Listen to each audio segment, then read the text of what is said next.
Semuanya, Assalamualaikum. Apa kabar nih? Semoga semua dalam keadaan sehat ya. Jadi perkenalkan, aku Khalida Munasti, mahasiswa dari Magister Pendidikan Islam Anak Usia Dini, Universitas Islam Negeri Sunan Kalijaga, Yogyakarta. Jadi kali ini aku akan ngebahas tentang analisis kurikulum 2013 PAUD. Penasaran kan? So, tonton video ini sampai selesai dan jangan di skip-skip. Jadi langsung aja aku mau kasih pengantar buat kalian semua. Sebelum membahas tentang kurikulum 2013 PAUD, teman-teman harus mengerti apa sih kurikulum itu sendiri. Nah, kurikulum itu adalah seperangkat rencana atau pengaturan mengenai tujuan, isi, media pembelajaran, serta cara dalam pembelajaran untuk mencapai tujuan pembelajaran itu sendiri. Sedangkan kurikulum 2013 PAUD itu mencakup perkembangan aspek kurikulum yang mana pendidikan anak usia dini berlandaskan pada pendekatan saintifik dalam pembelajarannya dengan penilaian yang otentik juga. Gimana? Udah jelas belum? Kalau udah, kita akan lanjut nih. Kalau belum, silahkan komen di bawah ya. Oke, kita akan lanjut ke konsep dasar kurikulum 2013 PAUD. Poin pertama adalah makna PAUD dalam pembangunan bangsa. Nah, dari judulnya sendiri, teman-teman bisa lihat bahwa begitu pentingnya, teramat sangat penting anak PAUD untuk masa depan bangsa. Yang selama ini sering disepelekan, belajar PAUD gitu kan. Tapi dari sini kita bisa tahu bahwa PAUD itu sangat penting untuk sumber daya manusia di masa yang akan datang. Apa sih sebenarnya PAUD itu? Nah, jadi pendidikan anak usia dini itu adalah upaya pembinaan yang ditujukan oleh anak usia dini usia 0 sampai dengan 6 tahun dengan pemberian rangsangan pendidikan guna untuk memberikan anak kesiapan memasuki pendidikan yang lebih lanjut. Gimana? Udah paham kan? Jadi kalau di Indonesia, anak PAUD itu berusia 0 sampai dengan 6 tahun, sedangkan di luar negeri mereka biasa menggunakan usia 8 tahun. Nah teman-teman, buat yang belum tahu, PAUD itu memiliki 3 jalur pendidikan. Yang pertama formal, kedua non-formal, yang ketiga informal. Nah, untuk pendidikan formal sendiri, kita memiliki sekolah TK atau RA gitu, Rodatul Atfal, atau taman kanak-kanak. Itu biasanya untuk anak usia 4 sampai dengan 6 tahun. Nah, yang kedua adalah pendidikan non-formal, yang mana berisi dengan KB atau kelompok bermain. Biasanya anak di sini berusia 2 sampai dengan 4 tahun. Dan yang terakhir adalah pendidikan informal, yang mana pendidikan informal ini masuk ke dalam SPS atau juga pendidikan dalam keluarga. Ini biasanya untuk anak yang baru lahir sampai dengan usia 2 tahun. Pembahasan yang kedua adalah arah pembangunan PAUD di Indonesia. Nah, jadi pembangunan PAUD itu ada arahnya ya, jadi nggak sembarangan dibuat PAUD untuk biar orang tua ada yang jaga anaknya. Pemerintah juga ada alasan untuk menerapkan satu kampung, satu PAUD. Jadi tujuannya adalah untuk pembangunan Indonesia yang lebih baik. Kementerian Pendidikan dan Kebudayaan Indonesia sudah memiliki arah pembangunan PAUD, itu dimulai sejak tahun 2002 sampai dengan tahun 2045, jadi sudah dirancang. Nah, ini dibagi menjadi 5 tahap. Tahap yang pertama adalah tahap perluasan yang dilakukan sejak tahun 2002 sampai dengan tahun 2011. Dan yang kedua ada tahap pemantapan yang dilakukan sejak tahun 2011 sampai dengan tahun 2015. Yang ketiga adalah tahap transisi yang dilakukan pada tahun 2015 sampai dengan tahun 2025. Yang keempat, ada tahap standar mutu yang dilakukan sejak tahun 2025 sampai dengan tahun 2035. Dan yang terakhir adalah tahap pelayanan paripurna yang dilakukan sejak tahun 2035 sampai dengan tahun 2045. Dengan pembangunan jangka panjang ini, diharapkan pada tahun 2045, anak Indonesia dapat tumbuh menjadi manusia yang komprehensif. Program pembinaan harus dirancang dan direncanakan sesuai dengan karakteristik anak supaya dapat diterapkan kepada anak Indonesia. Karena setiap anak itu memiliki karakteristik yang berbeda. Nah, dan juga program pembinaan ini dituangkan ke dalam sebuah kurikulum untuk membantu pendidik dan tenaga pendidikan memfasilitasi pendidikan yang berkualitas. Dari sini muncul nih, kenapa sih PAUD membutuhkan kurikulum yang berkualitas? Nah, jawabannya ya untuk perkembangan manusia Indonesia ataupun anak bangsa menjadi manusia yang komprehensif, memiliki keahlian dan mampu bersaing di tahun 2045 nanti. Jadi, untuk mendasari kurikulum yang berkualitas, kita harus mengetahui dulu kenapa sih kurikulum itu selalu berubah-ubah? Kenapa? Ada yang tahu? Kalau tahu langsung komen di bawah ya. Nah, sebenarnya ada beberapa kondisi yang memberikan alasan kenapa kurikulum itu harus berubah. Untuk yang pertama adalah karena adanya perubahan kondisi kebutuhan dunia yang semakin kompleks. Jadi kita bisa lihat sendiri, dunia sudah semakin berkembang, segala skill diperlukan untuk dunia saat ini. Apalagi sekarang sudah memasuki masa perkembangan industri 4.0 yang mana semua sudah menggunakan media sosial atau bahkan robot. Nah, yang kedua adalah globalisasi di bidang ekonomi. Nah, jadi kita sudah bisa lihat sendiri banyak perusahaan yang mengirim barangnya ke luar negeri atau mengirimkan barang dari luar negeri ke dalam negeri. Jadi dengan itu kita bisa lihat sendiri begitu banyak peluang yang bisa kita dapatkan jika anak kita mampu bersaing dalam bidang ekonomi. Yang ketiga, pesatnya perkembangan sains dan teknologi. Ini yang sudah saya jelaskan tadi, bahwasannya di masa sekarang sains dan teknologi sudah berkembang, yang mana banyak sekali penelitian, teknologi robot sudah di mana-mana. Jadi kalau anak kita tidak dibekali dengan pendidikan berbasis teknologi, sudah pasti anak kita akan ketinggalan zaman dan tidak bisa membuat robot dan tidak bisa bersaing di dunia internasional. Nah teman-teman, dan yang terakhir, Indonesia itu berada pada daerah yang memang sangat diuntungkan. Nah, Indonesia berada pada daerah yang sangat menguntungkan, yang mana perdagangan dari luar negeri harus melalui Indonesia dulu gitu. Jadi kalau misalnya anak muda Indonesia kita tidak memiliki skill dalam bidang itu, maka ya udah, kita hanya sebagai tempat persinggahan, tapi tidak menghasilkan apapun. Hal ini juga yang membuat kurikulum itu sangat perlu untuk anak usia dini. Jadi segala hal itu akan lebih baik jika dimulai dengan usia dini. Nah teman-teman, jadi kurikulum PAUD itu berisi tentang hasil belajar, proses, serta konten yang sesuai dengan perkembangan anak untuk membangun pengetahuan, keterampilan, serta sikap anak. Jadi yang dinilai bukan hanya nilai akademik, tetapi sikap, keterampilan, dan pengetahuan juga harus dihitung dalam kurikulum 2013 PAUD. Jadi kalau misalnya kita tidak melakukan perencanaan dari awal tentang kurikulum yang ingin kita capai, sudah pasti kita tidak memiliki tujuan pembelajaran yang tepat. Selanjutnya adalah landasan pengembangan kurikulum PAUD di Indonesia sendiri. Nah, untuk landasannya di sini kita memiliki 5 landasan.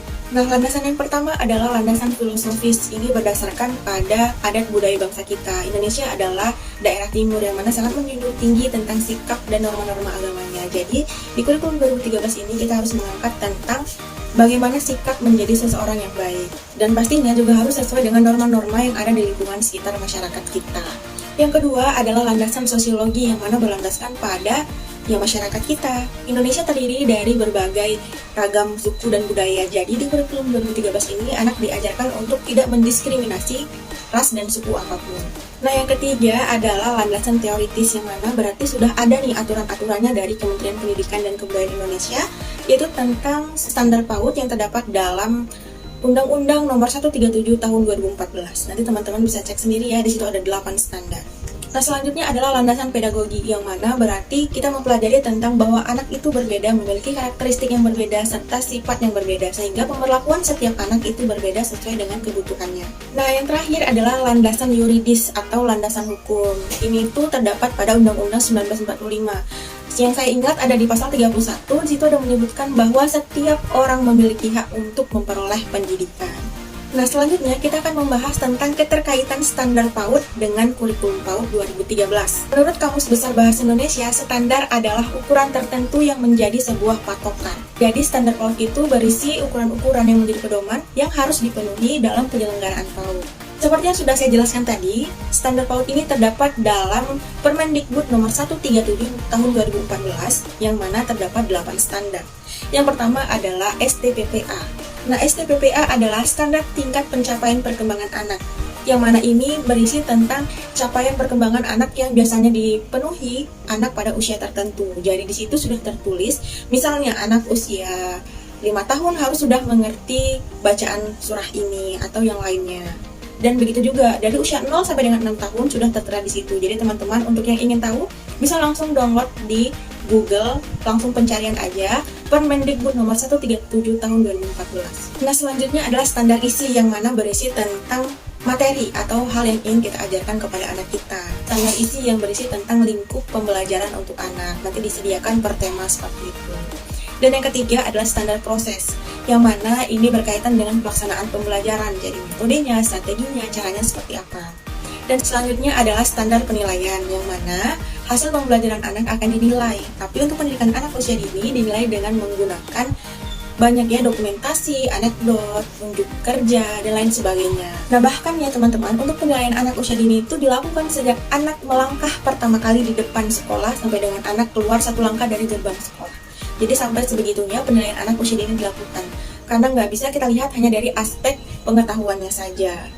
Selanjutnya adalah standar pendidiknya, yang mana pendidik anak usia dini harus memiliki kualifikasi, yang mana untuk menjadi guru PAUD harus memiliki pendidikan akhir adalah sarjana S1 pendidikan anak usia dini. Selanjutnya adalah standar sarana dan prasarana. Jadi sekolah itu harus memiliki, kita berikan contoh saja, permainan. Jadi kalau misalnya sekolah tidak memiliki permainan, Ya, itu bisa dipertanyakan sekolah PAUD seperti apa yang tidak memiliki permainan di sekolahnya.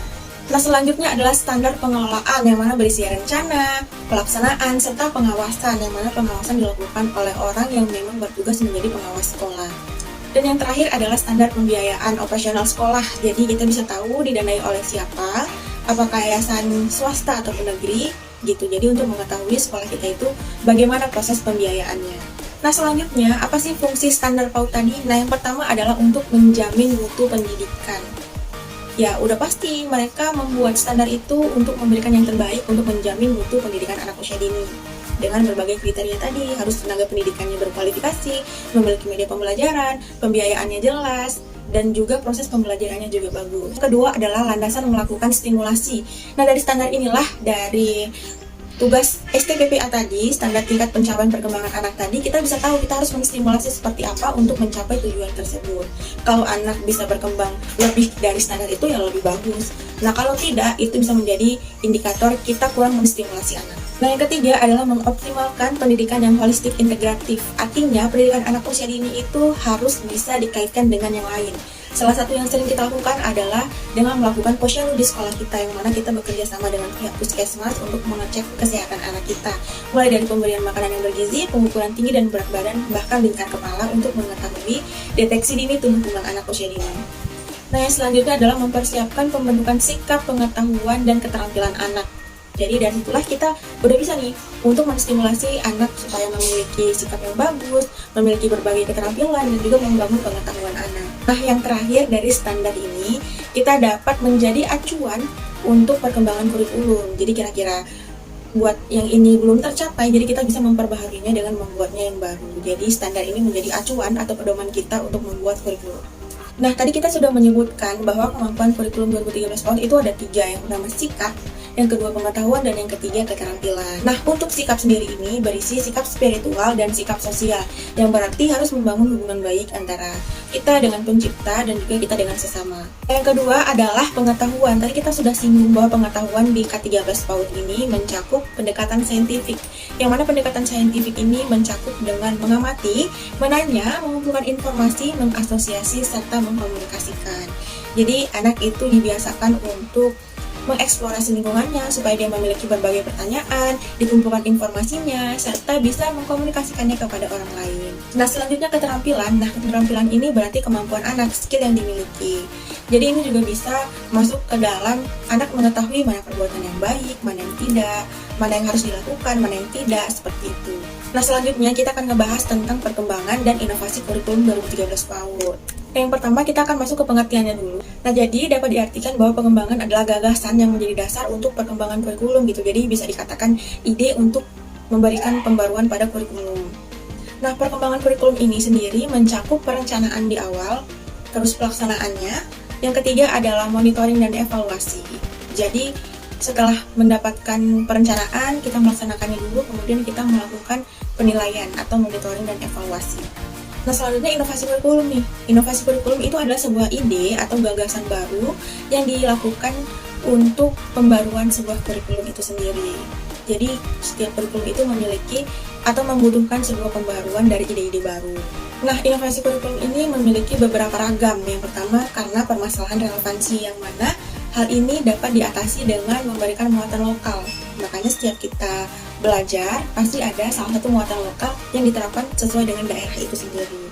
Misalnya jika sekolahnya berada di daerah pegunungan, sudah pasti muatan lokalnya akan mengajarkan anak tentang cara tanam-menanam. Nah, selanjutnya adalah tantangan pemerataan, yang mana ini dilakukan pemerintah untuk memberikan perataan gitu. Jadi pemerintah membuka universitas terbuka, memberikan paket A, B, C untuk anak-anak yang belum sempat menyelesaikan pendidikannya. Selanjutnya adalah penanggulangan masalah, yang mana pemerintah selalu memberikan pelatihan para guru-guru, memberikan buku modul kepada guru-guru untuk menjadi pegangan mereka dalam pembelajaran. Dan yang terakhir adalah misi utama kita adalah pendidikan atau sekolah yang maju. Sehingga hal inilah yang menyebabkan kurikulum di Indonesia terus berubah karena selalu mencari pembaruan. Selanjutnya ada inovasi kurikulum berbasis kompetensi. Nah, ini adalah seperangkat rencana atau pengaturan pada sebuah kompetensi untuk mencapai sebuah tujuan pembelajaran. Jadi, kurikulum berbasis kompetensi ini lebih menekankan pada kemampuan yang harus dimiliki anak. Nah, aspek kurikulum berbasis kompetensi ini memiliki 5 aspek. Yang pertama adalah pengetahuan, yang mana anak melakukan proses berpikir untuk mengumpulkan informasi. Yang kedua adalah pemahaman, yaitu anak dapat menalar apa yang dia dapatkan. Yang ketiga adalah keterampilan, jadi anak memiliki kemampuan baru.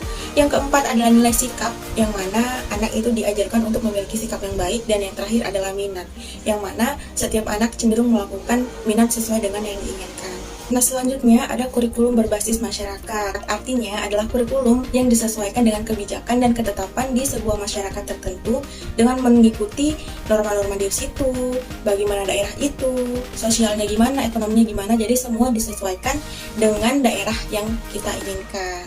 Pembuatan kurikulumnya juga disesuaikan dengan kebutuhan daerah itu sendiri. Misalnya kita membuat sekolah, tapi di daerah sekitar kita adalah kebanyakan pesantren. Jadi kalau kita ingin membuat kurikulum, maka kita harus membuat kurikulum yang berbasis keislaman seperti boarding school, tahfiz, selalu murojaah. Jadi harus disesuaikan dengan lingkungan sekitarnya. Nah, jadi tujuan kurikulum berbasis masyarakat ini memiliki 3 tujuan. Yang pertama adalah memperkenalkan lingkungannya. Jadi lingkungan kita itu memiliki ciri khas tertentu, sampai ada suatu daerah yang bahkan disebut daerah yang memiliki banyak santri gitu. Yang kedua adalah memberikan keterampilan. Nah, jadi dari hasil lingkungan kita yang mana memiliki lingkungan tahfiz, jadi kita memiliki sumber daya manusia yang mana anak-anaknya memiliki kemampuan untuk menjadi seorang tahfiz. Yang ketiga adalah anak dapat mandiri. Jadi dari kemampuan yang dimiliki, diharapkan untuk kedepannya anak dapat menjadi seseorang yang mandiri. Nah, yang terakhir adalah inovasi kurikulum yang berlandaskan holistik integratif, yang mana semua harus digabungkan menjadi sebuah kesatuan. Sudah saya jelaskan tadi bahwasannya setiap sekolah harus bekerja sama dengan berbagai pihak. Bisa dengan puskesmas untuk mendeteksi dini tumbuh kembang anak, dengan orang tua untuk mengetahui bagaimana perkembangan anak di rumah dan di sekolah, seperti itu. Jadi semua harus keterpaduan. Bahkan untuk pembelajarannya sendiri, jika kita membuat suatu pembelajaran itu sudah bisa mengembangkan aspek pembelajaran yang lain. Jadi itulah yang disebut dengan pendidikan yang holistik integratif. Nah, jadi kurikulum itu bersifat dinamis yang mana bisa berubah sesuai dengan kebutuhan masyarakat itu sendiri. Nah, sekian dari saya. Semoga semua ini dapat membantu teman-teman untuk mengetahui bagaimana sebenarnya kurikulum 2013 untuk anak usia dini. Dan untuk teman-teman yang memiliki pertanyaan bisa langsung komen di bawah ya. Dan jangan lupa juga untuk follow Instagram saya di @holidamonasti. See you. Assalamualaikum.